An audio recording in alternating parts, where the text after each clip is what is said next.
There is a quiet belief many thoughtful men carry, often without saying it out loud.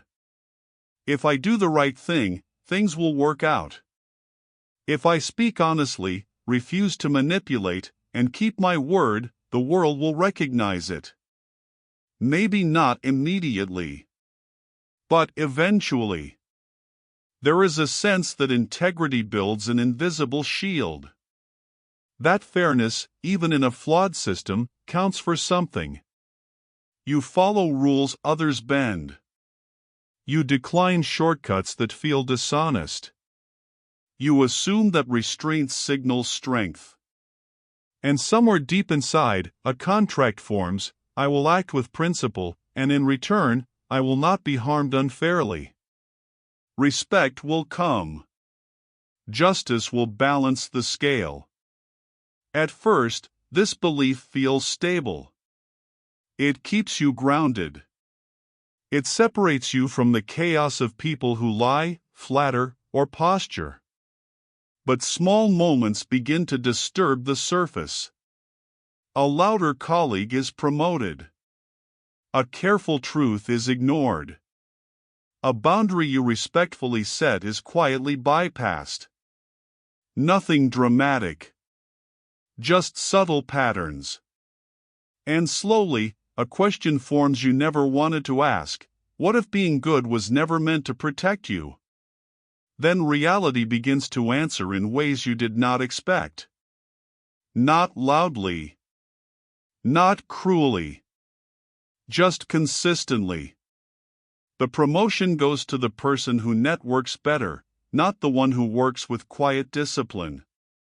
The project lead is chosen for visibility, not reliability. The man who speaks carefully is overlooked by the one who speaks confidently. At first, you explain it away. Maybe timing was wrong. Maybe you need more patience. But the pattern repeats. Institutions praise integrity in speeches and mission statements, yet reward those who understand influence. Rules exist, but they bend around leverage. You start noticing something uncomfortable: outcomes do not follow moral symmetry. Effort does not guarantee recognition. Fairness is discussed openly, yet negotiated privately. The system does not appear designed to measure virtue. It responds to power, perception, and positioning. This realization does not make you angry. It makes you confused. You kept your side of the contract.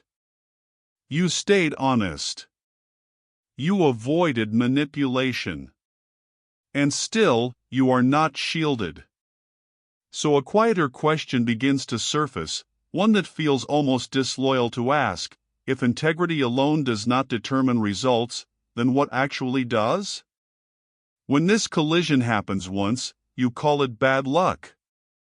When it happens repeatedly, something inside you starts to thin out. Not your principles.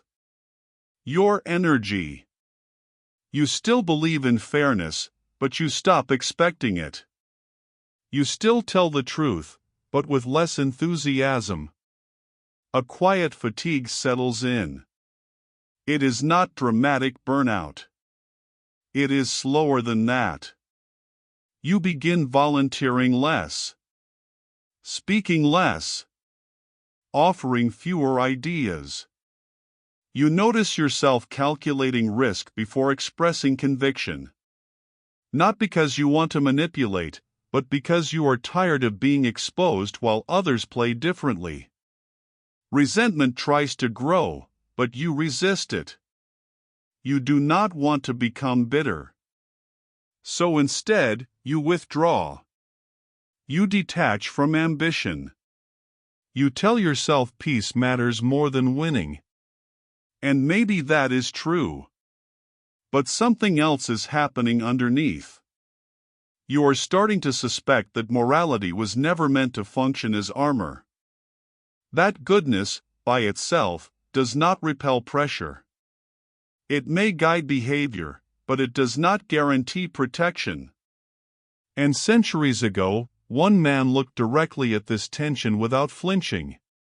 When people hear the name Niccolò Machiavelli, they often imagine a cold advocate of manipulation. His name has become shorthand for deceit, ambition without conscience, strategy without morality. But that image is incomplete. Before he was a symbol, he was a civil servant in a fragile republic, watching his world unravel in real time. Machiavelli lived in Renaissance Florence, a city surrounded by rival powers, shifting alliances, and sudden betrayals. Governments fell quickly. Leaders were imprisoned, exiled, or executed. He did not study power from a distance. He watched it operate up close, often brutally. And what he noticed disturbed him. The men who tried to rule purely through moral idealism were outmaneuvered. They assumed others would honor agreements. They believed virtue alone secured stability. Meanwhile, their rivals calculated incentives, exploited fear, and moved strategically. The result was predictable. Machiavelli's writings were not fantasies about domination. They were survival notes written by someone who had seen what happens when leaders misunderstand human nature. He was not glorifying cruelty. He was describing reality as it behaved, not as it should have behaved. What made Machiavelli unsettling was not cruelty. It was clarity. He made a decision that few thinkers were willing to make. Before talking about how people should behave, he would first describe how they actually behave. Without decoration. Without moral filtering. He observed that people are moved by fear, ambition, pride, and self-interest far more consistently than by abstract virtue. Promises are kept when it is safe to keep them. Loyalty lasts while incentives align. Institutions speak about justice, but their first instinct is preservation. Stability before fairness. Survival before ideals. This was not cynicism. It was pattern recognition. Leaders who ignored these forces, who assumed that good intentions would be mirrored by others, were quietly replaced. Not because morality is worthless, but because they misread the environment they were operating in. Machiavelli's message was not abandon ethics. It was simpler and more uncomfortable: understand the game before you claim to rise above it. And if someone refuses to see the game at all, believing it shouldn't exist, what happens to him? Machiavelli noticed a painful pattern. The leaders who spoke most passionately about virtue were often the first to fall. Not because virtue was weak, but because they assumed others were bound by the same restraints. They expected reciprocity in a landscape shaped by ambition. Their rivals did not share that expectation. A man who refuses all deception becomes easy to predict. His words and intentions line up perfectly. There is honor in that alignment. But there is also exposure. When opponents are willing to conceal, delay, or misdirect, predictability becomes a liability. It allows others to move first. The same was true with force. Some rulers avoided decisive action because they feared appearing harsh. Meanwhile, their challengers calculated carefully, then acted without hesitation. In unstable environments, hesitation invited replacement. Machiavelli did not celebrate this reality. He documented it. Morality may guide character, but strategy governs outcomes. A leader who confuses the two risks losing both influence and the chance to protect what he values. And this dynamic did not disappear with Renaissance politics. It simply changed form. Step into a modern office and it does not look like a Renaissance court. There are no crowns, no visible thrones, no public executions. There are glass walls, performance reviews, and polite meetings. Yet beneath the surface, the dynamics are strangely familiar. Influence moves quietly. Alliances form subtly. Reputation travels faster than facts. Promotions are rarely decided by effort alone. They are shaped by perception. Who is seen as dependable? Who is considered leadership material? Who has proximity to decision-makers? You may believe your work speaks for itself, but work does not speak. People speak about your work. And how they speak often matters more than the work itself. This is where many principled professionals stall. They assume fairness in evaluation. They trust that consistency will be noticed automatically. They avoid politics because it feels manipulative. Meanwhile, others observe power flows carefully. They build relationships intentionally. They manage visibility. They anticipate shifts before they are announced. The ethical worker is not failing because he lacks skill. He is overlooked because he ignores the arena in which decisions are actually made. He mistakes the official structure for the real one. And slowly, recognition dawns: the game did not disappear. It just learned to wear a suit. The modern arena is not limited to offices. It extends into timelines, comment sections, and permanent digital records. Today, reputation is not just local. It is searchable. A single statement can travel further than your entire body of work. In this environment, morality becomes highly visible. Public declarations of values are expected. Silence can be interpreted as guilt. Perception now moves faster than truth. A clipped sentence, stripped of context, can define someone overnight. And once a narrative forms, it rarely waits for clarification. Institutions respond to optics before investigation. Companies calculate public reaction before fairness. The crowd reacts before facts settle. In this landscape, naive transparency carries risk. Saying exactly what you think, without considering timing or audience, can become ammunition in the hands of those who disagree. Meanwhile, others communicate strategically. They frame carefully.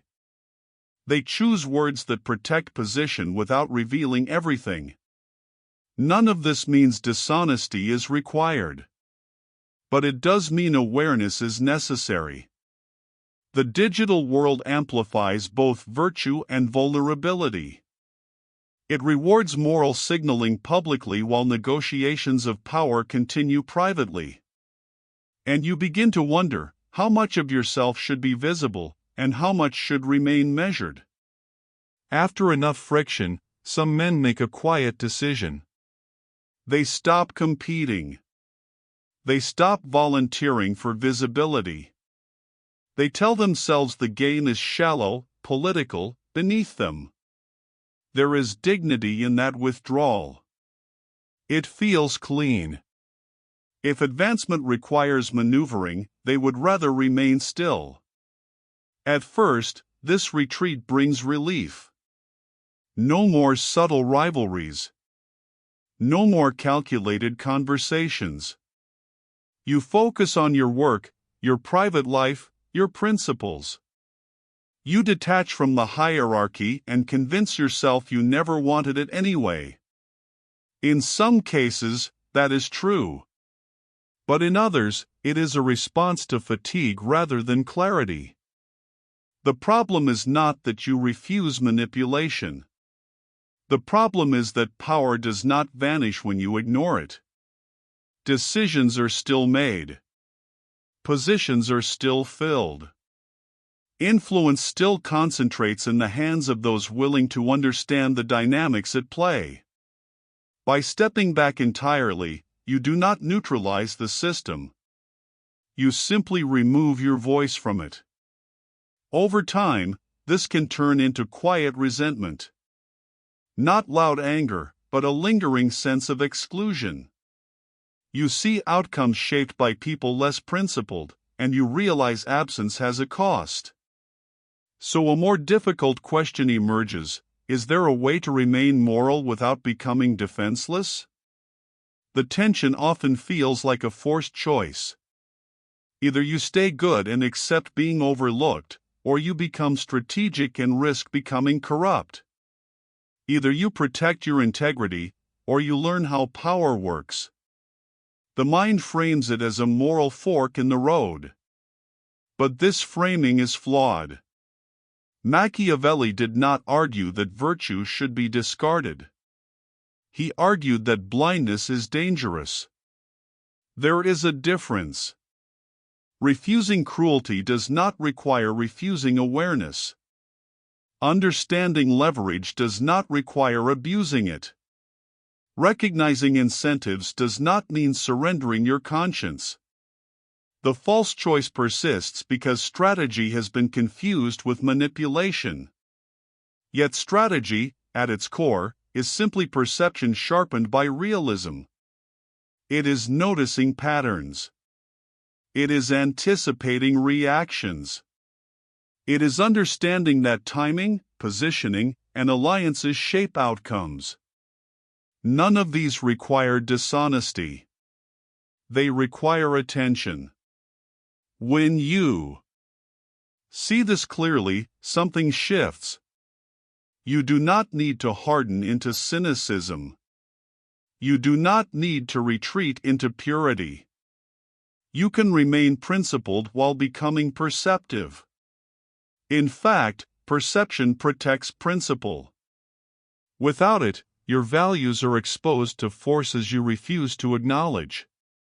And perhaps effectiveness was never the enemy of goodness. Perhaps it was the missing half. Strategic awareness does not begin with deception. It begins with observation. Instead of speaking every thought the moment it forms, you pause. You consider who is listening, what they value, and how your words might travel beyond the room. You share what is necessary, not everything that is true. Restraint becomes a form of protection, not secrecy. You start paying attention to incentives. What does your manager actually reward? What pressures shape their decisions? What does a colleague gain by supporting or opposing you? When you see the incentives clearly, behavior becomes easier to predict. You are less surprised, less reactive. Alliances form the same way. Not through flattery, but through mutual benefit. You invest in relationships before you need them. You support others publicly when it is deserved. You build credibility quietly so that when conflict appears, you are not isolated. Timing also matters. There are moments to challenge and moments to observe. Moments to push forward and moments to wait. Acting too early can expose you. Acting too late can sideline you. Awareness helps you choose. None of this demands dishonesty. It demands attention. And slowly, a new posture emerges, calm, deliberate, prepared rather than naive. One of the easiest ways to lose position is to reveal exactly how you feel in every moment. Anger, frustration, wounded pride, they may be justified, but when displayed impulsively, they give others a map of your pressure points. The person who can trigger you can steer you. Machiavelli understood this long before modern psychology gave it language. Emotional control is not suppression. It is discipline.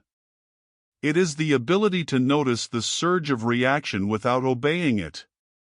When someone dismisses your idea or takes credit unfairly, the immediate response might be sharp correction.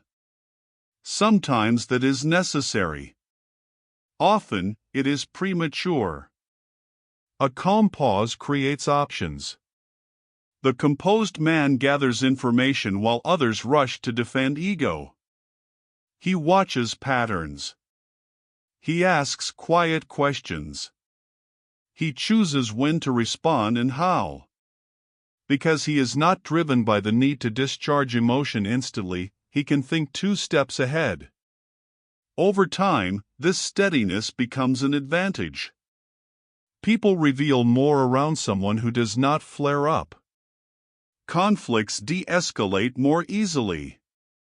Decisions become less reactive and more deliberate. Resentment begins to fade, replaced by clarity. You are no longer fighting every battle. You are selecting them. If you recognize yourself in this tension, it does not mean you were foolish. Valuing honesty, fairness, and restraint was never a mistake. Those instincts reflect strength of character, not weakness. The discomfort came from expecting those qualities to function as protection in every environment. You were not wrong to believe goodness matters. It does. Trust still builds relationships. Integrity still shapes reputation over time. But the world operates on multiple layers. Character is one layer. Power dynamics are another. Ignoring either one creates an imbalance. What felt like naivety was often incompleteness. You developed your moral compass carefully, but no one taught you how to read incentives, how to anticipate ambition, how to navigate systems that do not reward virtue automatically. That gap is not a personal failure. It is an education most people receive only through friction. The goal is not to abandon your principles. It is to reinforce them with perception. Goodness deserves protection, not exposure.